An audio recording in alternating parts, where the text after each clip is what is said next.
Disclaimer. This book may contain content that is considered historically inaccurate or culturally insensitive by modern standards.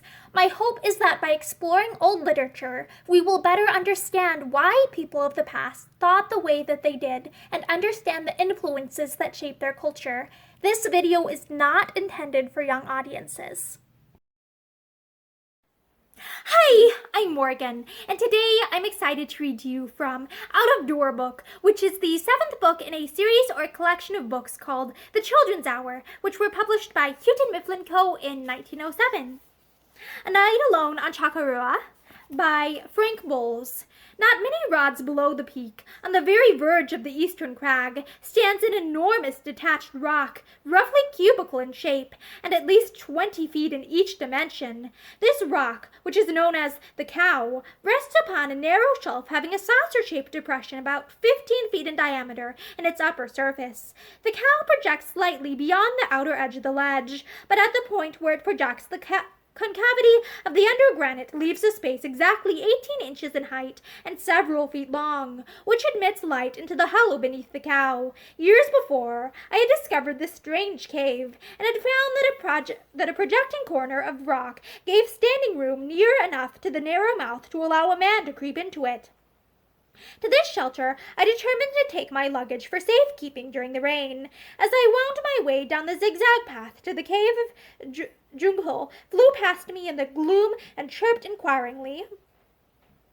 As I wound my way down the zigzag path to the cave, a junco flew past me in the gloom and chirped inquiringly. A drop or two of rain fell. Thunder roared in the southwest as well as in the north. The mountains had lost the wonderful dark violet shade which they possessed before the light faded, and were now almost black, those nearest being darkest. As I reached the mouth of the cave, an uncomfortable thought intruded itself upon my mind.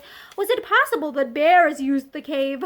I peered in. The place was empty now, at all events. Pushing in my oilskin coat, jersey, knapsack with lunch, lantern, and star atlas, I slid in after them.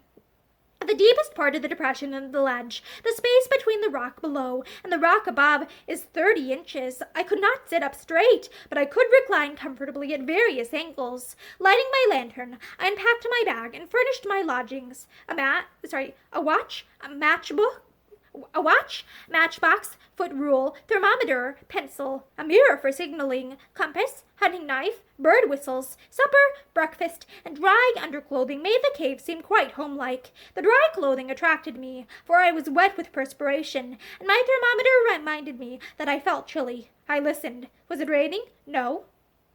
Taking my lantern, supper, and dry clothes, I wriggled to the entrance and regained the air. Happy thought. If any bear could get into that cave, it would be a very thin one. Unhappy thought. His thinness would betoken all the greater hunger.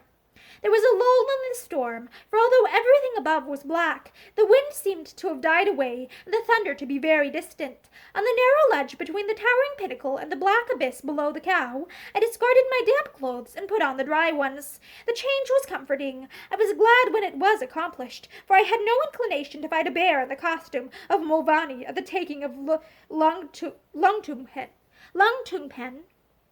Step by step, I crept back up the cliff to the summit. There was wind enough on top, and my lantern had to be thrust into a crack in the rock on the lee side to keep it not only from blowing out, but from blowing away. The top of Chocorua is about the shape and size of a large, wide dining table. On the south, other levels lead up to it gradually, but west, north, and east this highest rock is bounded by abrupt sides, from which a fall in the night would be a serious matter. Lying down on this dizzy platform, I ate my supper with savage relish, and took new account of the night and its pictures. Except when lightning illumined some part of the horizon, the only things visible to me were the long black ridge of Paugus, the hump of Passaconaway over Paugus, fragments of white ledges on the northern spurs of Chocorua, and lakes in the valley. Even Ossipee Lake 15 miles or more away, was plainly distinguishable as a white spot in the surrounding gloom. Light shone from many of the cottages near Chocorua Lake, and from Birch Intervale, Albany Intervale, and Conway. They were the connecting link between me and the rest of mankind. In the sky there was absolute blackness, curiously broken once by the sudden appearance of the red planet for the space of a single minute. Sometimes a few drops of rain fell, but the second storm seemed to be reserving most of its strength for a region farther east. It was now 9 o'clock, and the first storm had passed far over into Maine, its lightning playing with rapid flashes behind Mount Pequawket. At every flash, the sky just behind the pyramidal peak assumed the color of dead gold, while the mountain was embossed upon it like an emblem on a shield. Occasionally, the second storm produced lightning, and when it did so, the effects were watched again. My apologies, I think I accidentally skipped a page. Occasionally, the second storm produced lightning, and when it did so, the effects were startling. So near was the heavenly fire. One flashed from side to side across a low cloud which hung near Chocorua on the east. It was very vivid, and so complex, with its many delicate lines and loops of light, that a fiery sentence appeared to have been written on the sky. Another bolt was broad and straight, and went down into the forest like an arrow. It was so near, and so brilliant, that for almost a minute I could see nothing. The thunder which followed it began in the zenith, and rolled away, booming and crashing, in 3 directions, lasting so long that I wished I had timed it, to see for how many seconds its terrific echoes refused to subside. As many of the rumblings and mutterings resounded from the ravines and hillsides below me, the effect of this great peal was unlike any I had ever before heard. While I was listening to the sighing of the wind-tossed forest in the hollows eastward of the mountain, another sound reached my ears and made me concentrate my senses in an effort to determine its nature.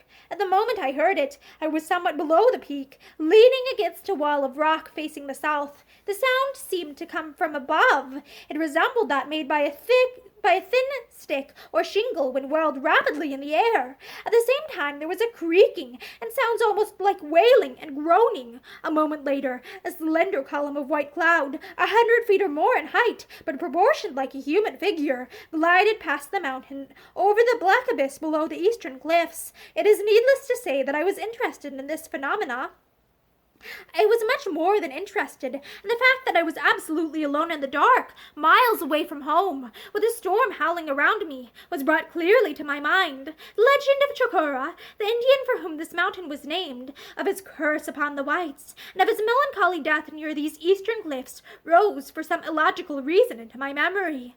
The sounds in the air continued, and at one time made me wonder whether electric waves passing through the low-hanging clouds above me could produce them. There being no light accompanying the sound, I dismissed this hypothesis as unsatisfactory. Once I thought that something was scratching and grinding down the side of a sloping ledge. Since rain began falling thick and fast at the same moment, I seized my lantern and retreated to the cave. When I gained the dizzy rock at the mouth of the cave, the heavens again spoke, and mist forms swept past in front of me. The next moment I was at the bottom of the cave, wondering whether a temperature of 60 degrees, which my thermometer recorded, justified wholly the goose-flesh that crept over me. My lantern cast a clear, steady light into all parts of the cave.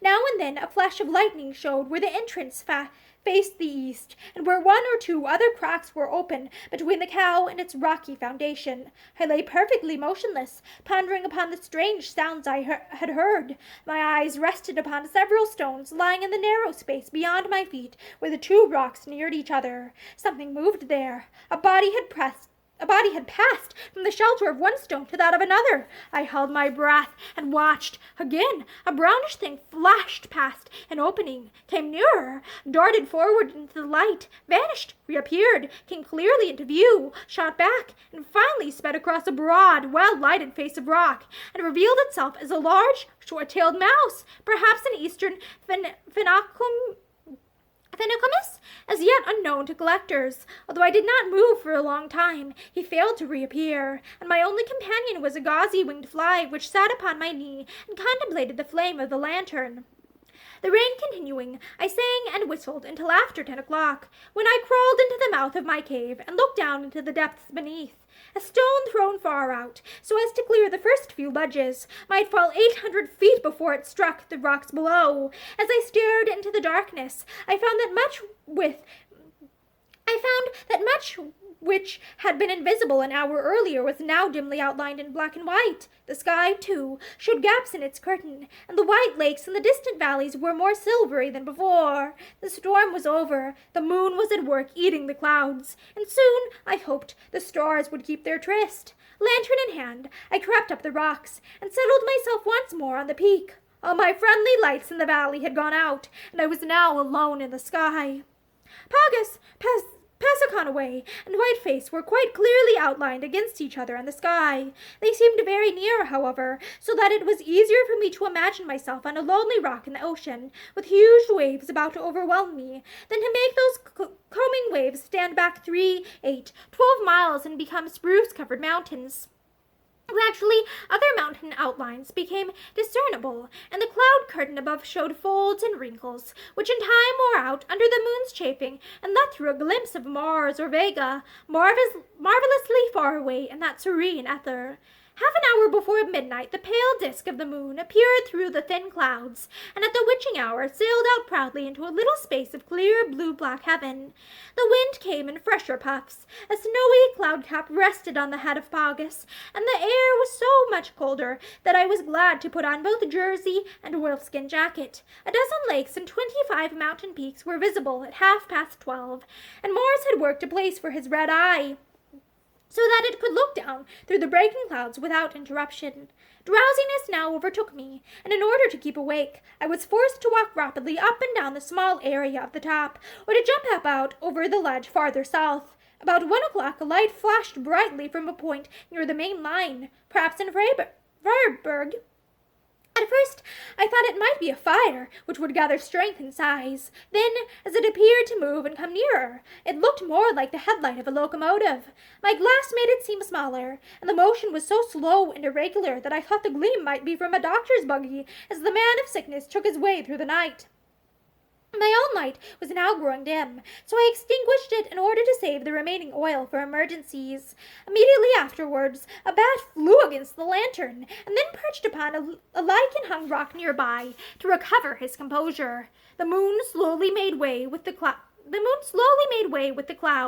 and by 2 o'clock a quarter part of the sky was clear. The mercury had dropped to 52 degrees, and the moisture hurled against the mountain by the wind was condensed and sent boiling and seething up the sides of the peak. Tongues of fog lapped around me with the same spasmodic motion which flames display in rising from a plate of burning alcohol. At first they scarcely reached the peak. Then they came to my feet and swept past me around both sides of my platform. Finally they flung themselves higher and higher, hiding not only the black valley from which they came, but Pagas and more distant peaks, the sky, the moon, and the glimmering stars. Suddenly, from the fog-filled air came once more the gruesome sound which I had heard earlier in the night. Its cause was nearer to me now, and I felt sure that it was some creature of the air, and consequently nothing which could cause me inconvenience. I strained my eyes to see the creature as it passed, but in vain, until in its flight it chanced to cross the face of the moon. Then the mystery was solved. I saw that it was either a nighthawk or a bird of similar size. The speed at which it was flying was wonderful. When it tacked or veered, it produced the extraordinary sounds which, with their echoes from the rocks, had so puzzled me at first. Once or twice during the night I had heard nighthawks squawking, and from this time on their harsh voices were heard at intervals mingled with the booming which, for some unexplained reason, they make by night as well as by day, as well as during the breeding season. A few minutes after 2 o'clock, a large meteor shot across a small patch of clear sky near the constellation Andromeda, and was quenched in the fog. From time to time, other smaller ones flashed in brief glory in the same quarter of the heavens, and one brilliant fragment burned its way past Jupiter, as though measuring its passing glory with the light of the planet. The wind was falling, the temperature rising, and, following these two influences, the fog decreased, until its only remnants clung to the ponds and rivers far below. 2/3 of the sky were clear by 3 o'clock.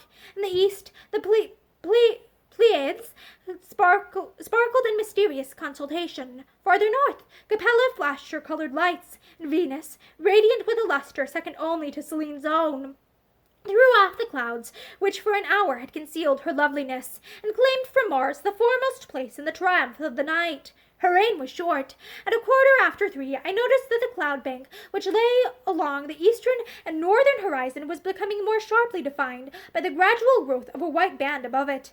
A greater orb than Venus was undermining her power in the east. The white line imperceptibly turned to a delicate green, and extended its area to left and right and upward. The clouds in the high sky took on harder outlines and rounder shapes. Shadows were being cast among them, and a light was stealing through them from something brighter even than the yellow moon. The pale green band had changed to blue. The blue was deepening to violet, and through this violent sky, the brightest meteor of the night passed slowly down until it met the hills. High in the sky, the stars were growing dim, and the spaces between the clouds, which looked for all the world like a badly painted picture, were growing blue, deep, real blue. The line of brightest light above the eastern cloud showed a margin of orange. Venus in the violet sky was still dazzling, but her glory was no longer of the night, but of the twilight. She was wonderful, in spite of the stronger light which was slowly overpowering her. Mars burned like a red coal low down in the west, unaffected thus far by the sun's rays, while Jupiter, supreme among the high stars, was paling fast as the light of the day rolled towards him.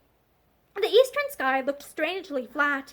Its colors were like a pastel drawing. Small, very black clouds, with hard outlines, lay unrelieved against the violet, silver, and orange.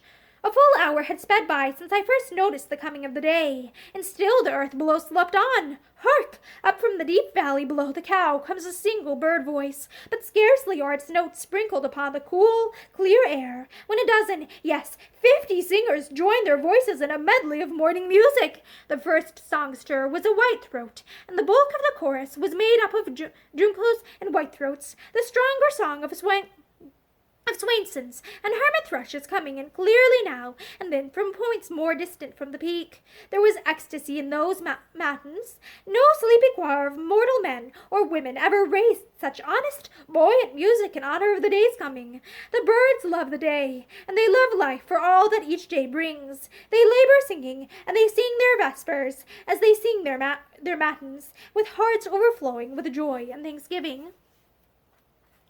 And that is the end of A Night Alone on the Chocorua by Frank Bolles. Thank you for listening to this story with me, and I hope that you're having a wonderful day. Bye!